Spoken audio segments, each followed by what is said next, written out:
Cordial saludo, respetado tutor Nelson Latorre, respetados compañeros, mi nombre es Pablo Barrera, estudiante de Administración de Empresas de la Universidad Nacional Abierta de Distancia, sucursal Guajira, y el tema elegido para esta exposición es el flagelo de la corrupción. ¿Qué es la corrupción? La corrupción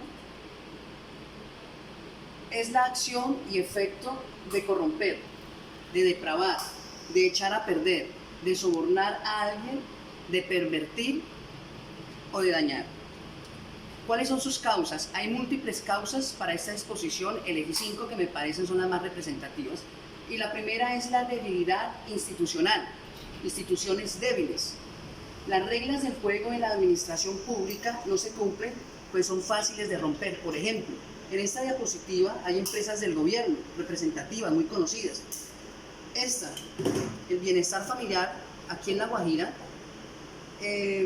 sus directivos están presos, casa por cárcel, o en otras ciudades se los han llevado presos precisamente porque los recursos que estaban destinados para los niños pues se desviaron, se los robaron y no cumplieron el efecto que tenían que cumplir. Es una institución débil precisamente por la corrupción. Normas sociales. Existe un ambiente de corrupción normalizada, pues entiende que está bien hacer ciertas transacciones políticas o sociales por medio de la corrupción. Por ejemplo, los alcaldes de los municipios, para poder desarrollar sus proyectos, es necesario que los concejales se los avalen. Pero si el alcalde no le da un recurso económico a los concejales, estos no le avalan sus proyectos. Y eso es algo ilegal, eso es algo corrupto, pero ya parece normal, lo han legalizado. Falta de contrapesos políticos. No hay una oposición ni congresos activos que vigilen a los poderes ejecutivos. En las instancias locales tampoco existen los checks and balance, los pesos o contrapesos. Las entidades institucionales encargadas de realizar esta actividad precisamente es el Senado de la República, con sus senadores y representantes a la Cámara, pero también se ve permeada de corrupción, ya que no ejercen su poder de una oposición o de vigilar al Ejecutivo, al presidente, porque el Ejecutivo les da una carga burocrática y ellos pues caminan por donde dice el gobierno. Entonces no hay realmente una oposición o un balance o un contrapeso político.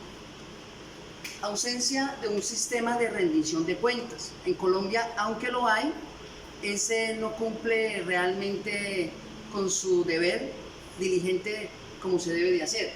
No hay estructura integral, se abarca desde la documentación de los procesos de toma de decisiones hasta la revisión del ejercicio del dinero público. Y el número 5, y para mí el más importante y el que más me indigna en lo personal, es la impunidad.